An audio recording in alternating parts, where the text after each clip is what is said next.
नमस्कार दोस्तों, आप सभी का फिर से स्वागत है हमारे YouTube चैनल में। आज भी मैं बाबा नीम करोली महाराज जी की कथाएं लेके आई हूँ। तो देर ना करते हुए चलते हैं कथा की ओर। रिचर्ड एल्फर्ट रामदास कहा जाता है रिचर्ड एल्फर्ट ने 1979 में नीम करोली बाबा के चमत्कारों पर मिरेकल ऑफ लव नामक एक किताब लिखी। इसी में बुलेट प्रूफ कंबल का नाम से एक घटना का जिक्र है। बाबा हमेशा कंबल ही ओढ़ा करते थे। आज भी लोग जब उनके मंदिर जाते हैं तो कंबल भेंट करते हैं। इसी कंबल की एक कहानी है। बाबा के कई भक्त थे, उनमें से ही एक बुजुर्ग दंपति थे जो फतेहगढ़ में रहते थे।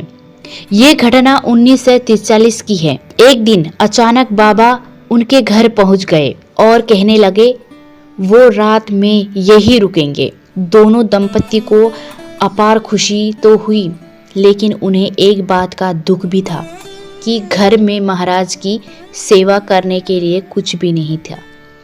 हालांकि जो भी था बाबा के समक्ष प्रस्तुत कर दिया था। बाबा वो खाकर एक चारपाई पर लेट गए और कंबल ओढ़कर सो गए। दोनों बुजुर्ग दंपति भी सो गए, लेकिन क्या नींद आती। महाराज जी कंबल ओढ़कर रात भर करहाटे रहे। ऐसे में उन्हें कैसे नींद आती। वो वहीं बैठ रहे उनकी चारपाई के पास।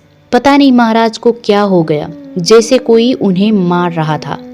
जैसे तैसे करहाटे करहाटे सुबह हुई। सुबह बाबा उठे और चादर को लपेटकर बुजुर्ग दंपति को देते हुए कह दिया, गंगा में प्रवाहित कर देना, इसे खोलकर देखना नहीं, अन्यथा फंस जाओगे।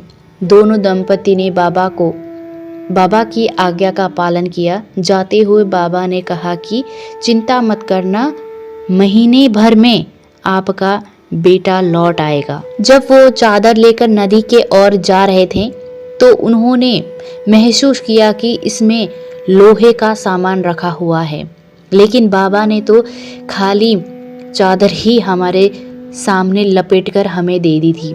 खैर हमें क्या, हमें तो बाबा की आज्ञा का पालन करना है। उन्होंने वो चादर वैसी की वैसी ही नदी में प्रवाह कर दी। लगभग 1 माह के बाद बुजुर्ग दंपति का एक लौता पुत्र बर्मा फ्रीड से लौट आया। ब्रिटिश फौज में सैनिक था और दूसरे विश्व युद्ध के वक्त बर्मा फ्रंट पर तैनात था। उसे देखकर दोनों बुजुर्ग दंपति खुश हो गए और उनके घर आकर कुछ ऐसी कहानी बताई जो किसी को समझ नहीं आई। ये थी बाबा नीम करोली की अद्भुत कथाएं।